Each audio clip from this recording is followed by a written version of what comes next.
Hey guys, I just wanted to put out a video on how to compare and contrast law schools. So if you've taken the LSAT and you want to start looking into law schools where you might want to apply, this can be overwhelming. So what I've done is I've kind of tried to break this down into a nice format. All right, so I'm on the LSAC.org, and let me see if I can't go back for you guys to the beginning. All right,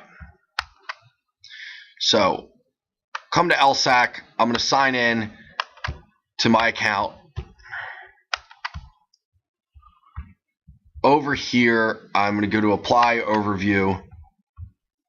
I'm going to come down to Search for Schools, go to my Search Official Guide, and then over here, I can search by a number of factors. I can use my undergraduate GPA and my LSAT to search for all the schools, and this will apply a filter where it'll tell me where I fall in based on my LSAT score, my GPA, and the likelihood of admission. So this is really cool if you just want to get a gauge of whether you can even get admitted into this university, or maybe just to say, hey, these are the universities I can get admitted into. So this one actually, this filter right now is applied to only schools in Pennsylvania, but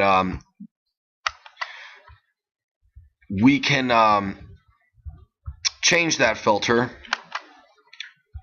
and we can look at all the schools, right? And then here's all the law schools. It gives their state and their city, and we can apply the filter on this. And let's just say that you got a 3.2 and I don't know, 158. And this will tell you with every law school that is listed on the Law School Admissions Council what the likelihood of your admission would be. So moving on. You can also, which is a really neat feature on this, is search by state or region. So geographical searches, state or region. You can also search for keywords, blah, blah, blah, but I like to do the state. So if you're deciding you want to go to law school in your home state, or you want to move to California and go to law school there, this one will list all your law schools right in that region. And then you can additionally apply the GPA or LSAT filter to these schools. And if you click on a school, this will give you a little more information about it. So we clicked on Drexel, and here's their contact information, the location, the faculty, the curriculum. They're going to have a lot more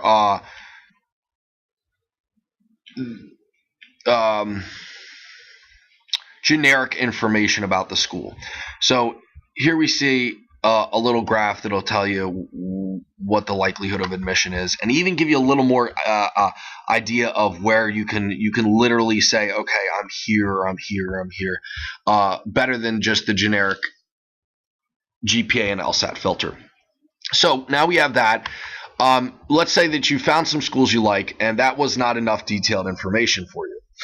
So you're going to come over here to find the best law school. You literally type into your Google search bar or search engine, find the best law school, and it'll bring you to this.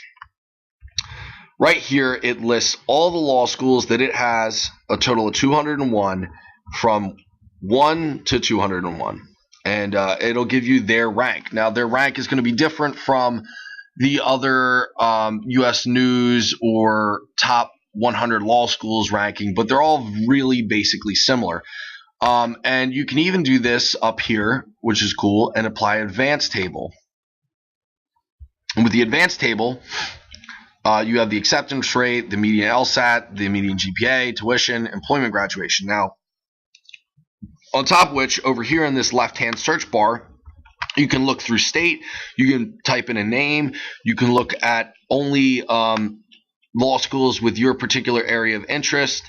You can apply a median LSAT score. You can look at the joint degree programs. Oh, this is pretty interesting. JD MDA. Right. Median GPA, blah, blah. Then let's say that I'm just going to pick a random school. But each one of these will have this information available on it. It has their acceptance rate, total number of students, their rank, the user rank. It has their bar exam, employment statistics, more detailed GPA and LSAT information.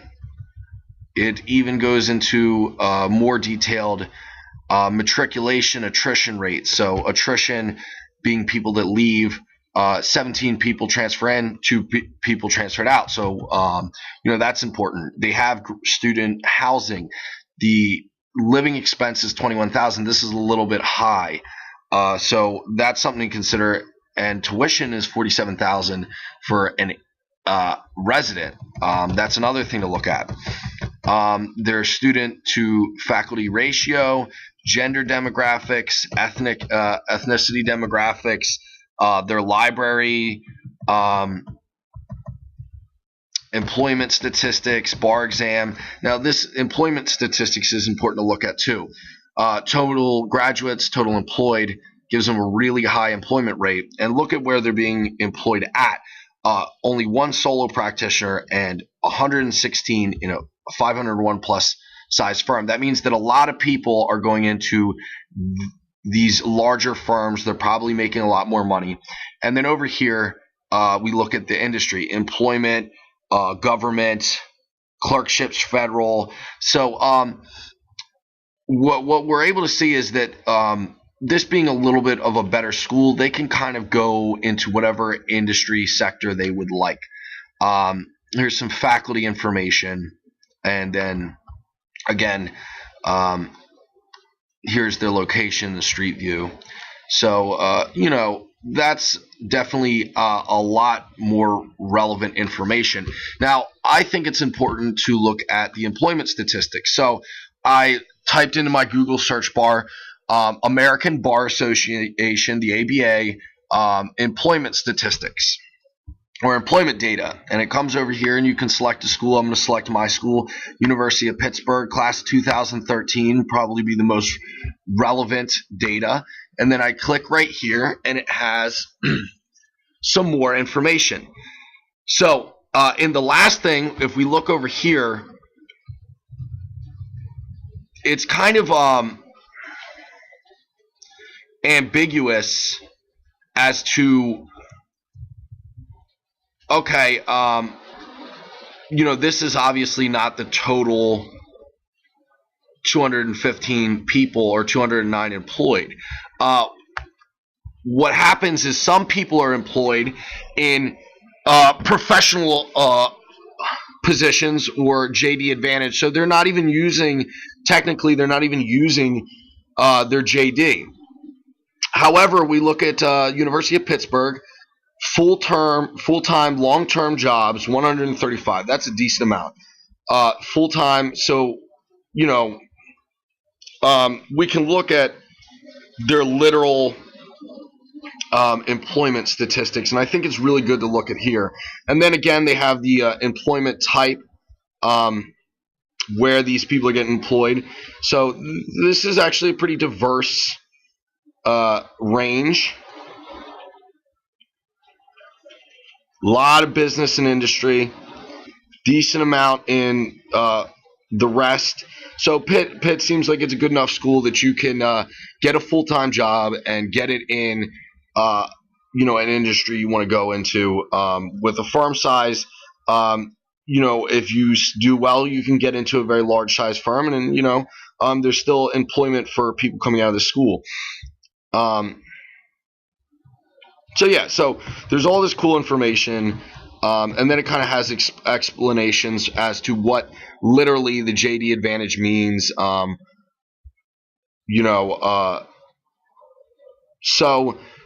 This is very helpful information. So I would use a combination of these three. You can look up other things.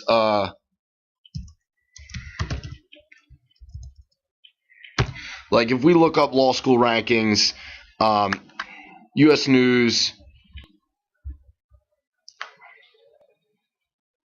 I mean,